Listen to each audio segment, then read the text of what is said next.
Hello there. This is Dr. Eve Ruiz, owner of SpiritSpeaks MD YouTube channel, as well as the creator of Intuitive Confidence Mastery course. I am here to introduce a new series just for you. I have received a lot of requests for explanations about people who seem to behave as though they are more entitled or more important than other people.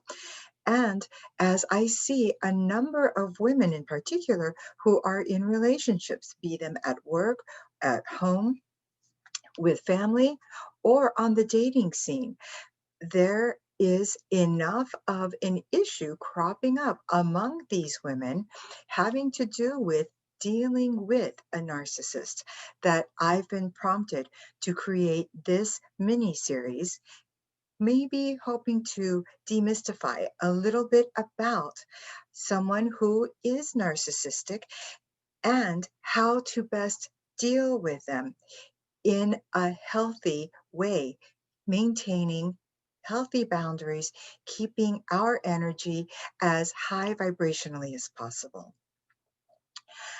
First, what I would like to do is to go over the criteria for narcissism. And what I must preface this with is that while I am trained as a physician and I am going to go over some features of people who are narcissistic, for those of you who are wondering if some of the things that you're experiencing from other people are actually about narcissism, or is it that you're simply thinking already along one line and just attributing things that they are doing to that. When a person is diagnosed with narcissism, it could be, and that is psychiatrically, it could be simply that someone has narcissistic personality traits. Did you know that to have a little bit of narcissism is actually positive and healthy? However, any strength we have when thrown into an imbalance with excess can be contributing to malfunctioning or dysfunctioning, as we call it with humans. Machines, we say, malfunction. What I am bringing up here is the fact that it is best for you to take your relative or your friend to get some help if they're actually willing.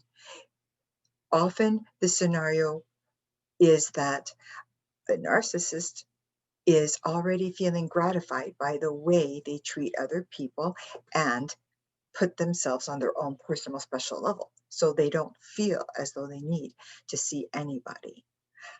However, if you want to get a proper diagnosis for this person, there is no substitute for the psychiatrist or other physician and the person to meet and experience each other. You wouldn't expect someone else to diagnose you properly with COVID without your taking a test, without their examining you, simply someone calling into your workplace and saying, you can't let this person back into work because they have COVID, would you? For that reason, it's best not to think about playing psychiatrist or doctor and attempting to formally diagnose someone. However, it is perfectly within your realm to consider narcissistic traits, how severe or how much they affect your relationship when, whether it's you or someone else who is expressing them, and then also to determine whether or not, if this continues the way it is, you would be engaging in a healthy relationship, not just with the person, but with yourself. Why?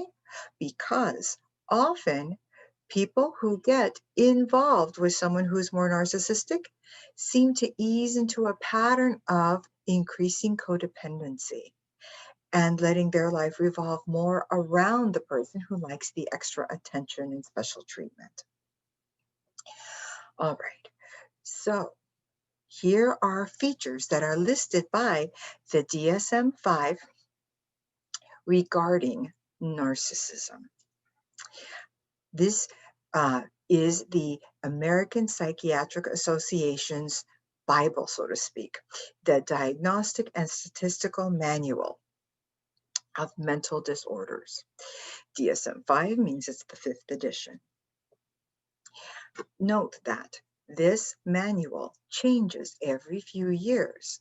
In fact, there is an ongoing evolution with it, so that as we learn more with research about different disorders mentally, we can make more clear how we can recognize it and also how we can treat it as physicians, or how we as people out in the world can deal with these people who express these traits, particularly in a dysfunctional way.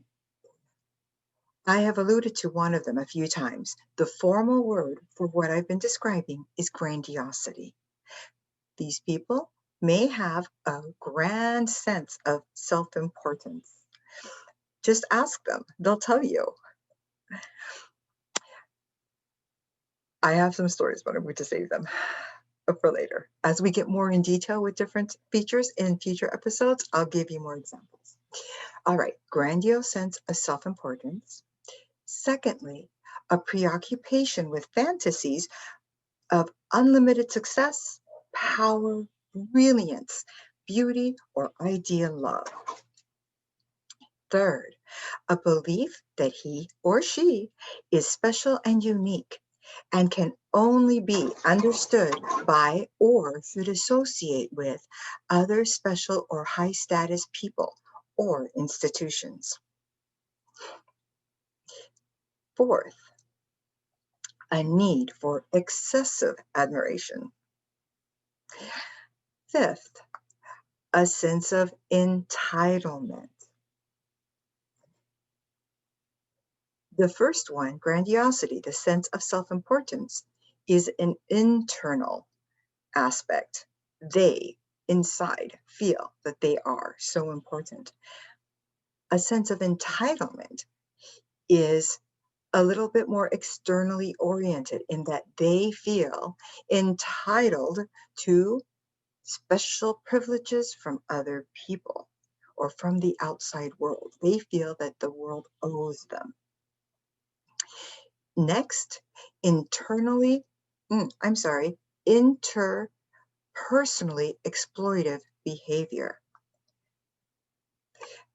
This can be a hallmark. However, many people will not have every single one of these. They will have a certain number of them.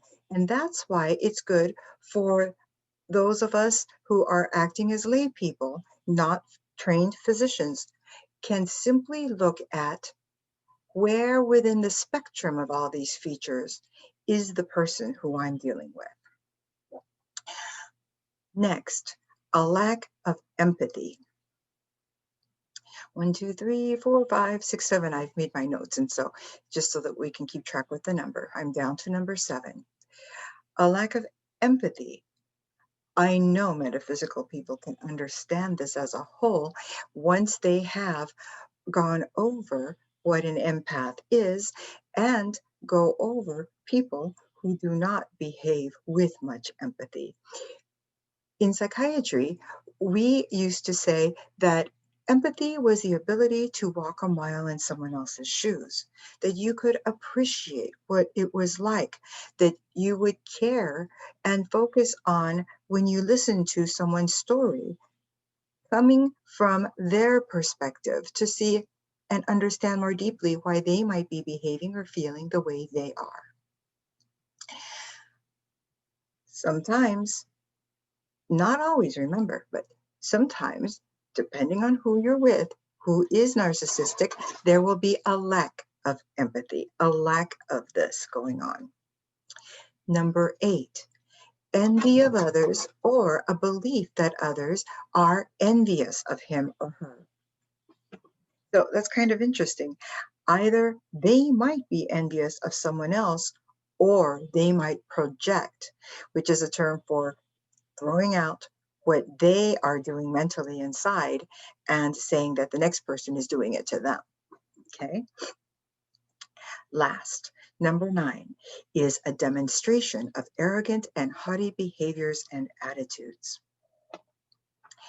So when we see at least 5 of those 9, and I'm saying we as in physicians, we are going to be looking at the possibility of a personality disorder that is a dysfunction, a dysfunctional level of narcissism.